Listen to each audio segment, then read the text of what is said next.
सभी दोस्तों को जय श्री राम, जय श्री कृष्णा। आज हम आपके लिए लेकर आए हैं अग्र भागवत का चतुर्थ अध्याय। चतुर्थ अध्याय में जैमिनी जी कहते हैं, हे परीक्षित नंदन जन्मेजय, आपको यह अच्छी तरह से ज्ञात है कि कुरुवंश का विनाश किस प्रकार हुआ, जो कि मानव लोक में हर युग में मानव मात्र के हृदय में कांटे के समान टीस पैदा करता रहेगा। हे महाप्राज्ञ जन्मेजय, जो वीर उस महायुद्ध में मारे गए, वे चाहे पुण्यकर्मा रहे हों या पापाचारी, शस्त्रधारियों के पुण्यलोक में चले गए और अब तो वर्तमान में जो हैं उनके हित हेतु कुछ पुण्य कर्म करना चाहिए। हे जन्मेजय, उस महायुद्ध में भीषण संग्राम के पश्चात सभी धर्मात्मा राजाओं में श्रेष्ठ तथा बुद्धिमान धर्मराज युधिष्ठिर ने युद्ध में वीर गति को प्राप्त सभी राजाओं के शरीरों को शास्त्र विधि से दाह संस्कार किया और करवाया।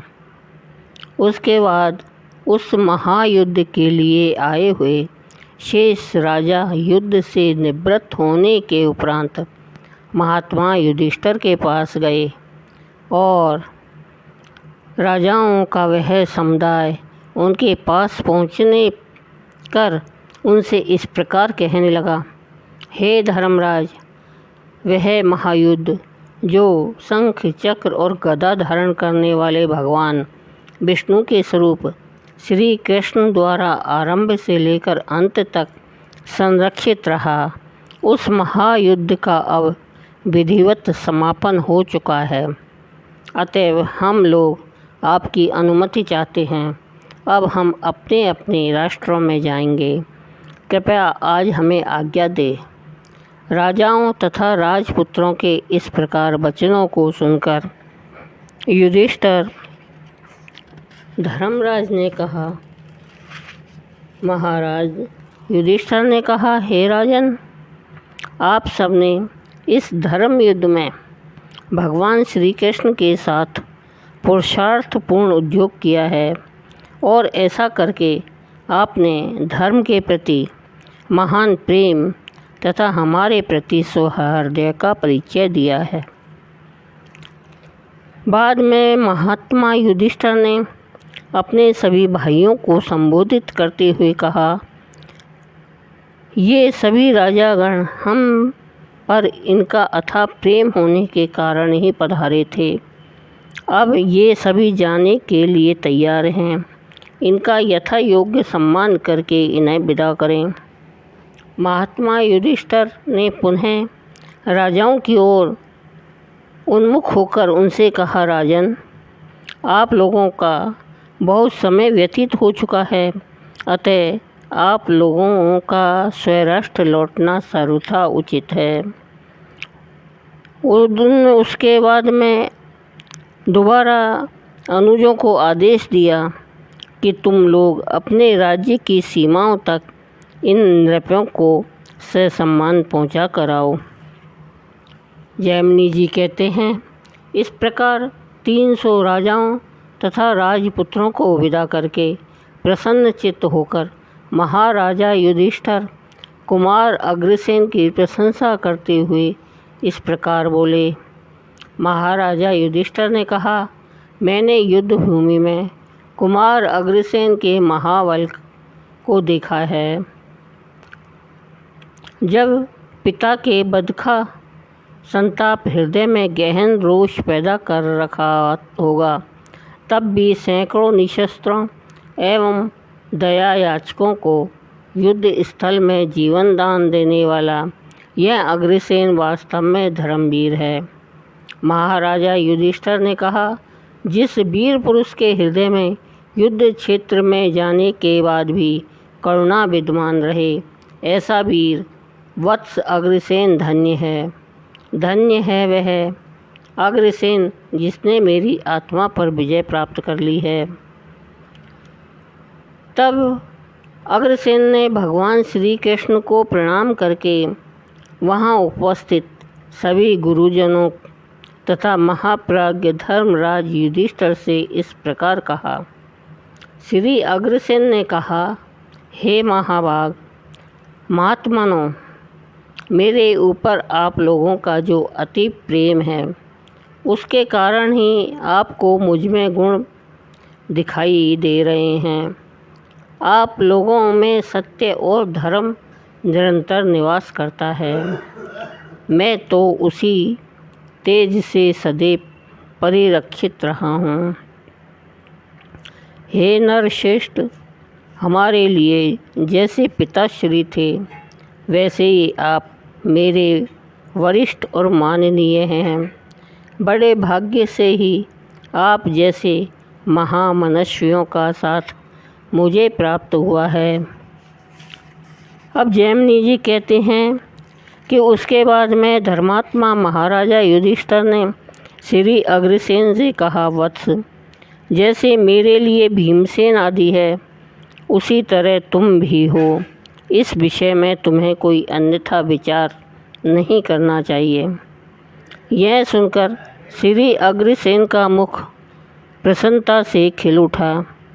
वे धर्मपुत्र युधिष्ठिर के स्नेह युक्त वचन सुनते सुनते ही अपनी महिमा से कभी च्युत न होने वाले अनंत प्रभु श्री कृष्ण का अभिवादन करते हुए बोले।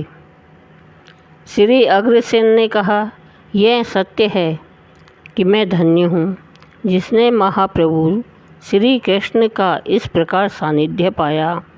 इतना कहकर श्री अग्रसेन जी महाराज ने श्री कृष्ण से कहा, ऋषिकेश, अब मैं आपके चरण कमलों का आश्रय कभी नहीं लूँगा। जैमिनी जी कहते हैं, इस प्रकार कहते हुए श्री अग्रसेन ज्यों ही प्रभु श्री कृष्ण के पास पहुँचे, उनके चरणों में अभिवादन करने को तैयार हुए, त्यों ही उन्होंने वंदनार्थ झुके हुए श्री अग्रसेन को उठाकर सीने से लगा लिया। भगवान श्री कृष्ण ने कहा, हे सौभाग्यशाली अग्रसेन, तुम अपने राज्य पर प्रतिष्ठित हो। भूमि, कीर्ति, यश तथा लक्ष्मी सत्य पर आश्रित सदाचारियों का ही सदैव अनुसरण करती है। जैमिनी जी ने कहा, हे जन्मेजय, भगवान वासुदेव श्री कृष्ण के आशीष युक्त वचनों को सुनकर कुमार श्री अग्रसेन उनके चरणों में शीश नवाकर बारंबार उन्हें नमस्कार करने लगे। यूँ उसके बाद में प्रतापी अग्रसेन ने महाराजा युधिष्ठिर से कहा, हे भगवान, अब मैं आपसे प्रतापपुर जाने की आज्ञा चाहता हूँ। महाराजा युधिष्ठिर से प्रतापपुर जाने की आज्ञा प्राप्त कर लेने पर श्री अग्रसेन जी ने उनकी प्रदक्षिणा की। तत्पश्चात वे हस्तिनापुर से बाहर निकलकर प्रतापपुर की ओर चल पड़े।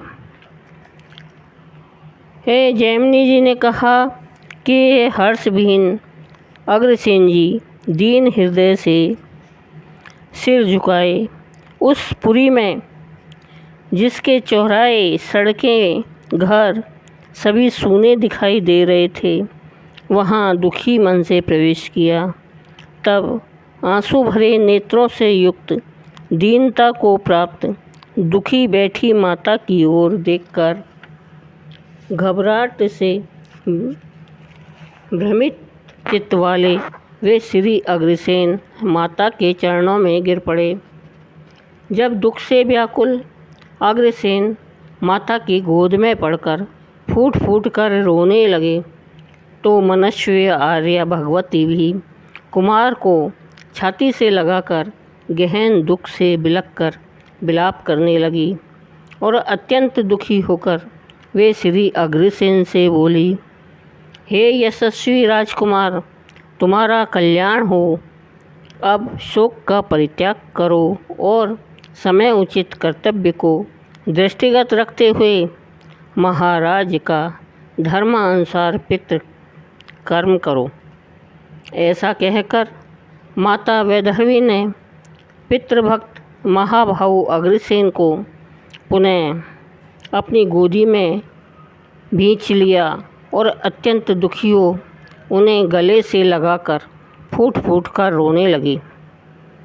तब श्री अग्रसेन के साथ ही महारानी वैदर्भी, मंत्री, पुरोहित तथा सभी पुरवासियों ने अश्रु सहित नेत्रों से स्वर्गवासी महाराजा श्री बल्लभ सेन को जलांजलि दी।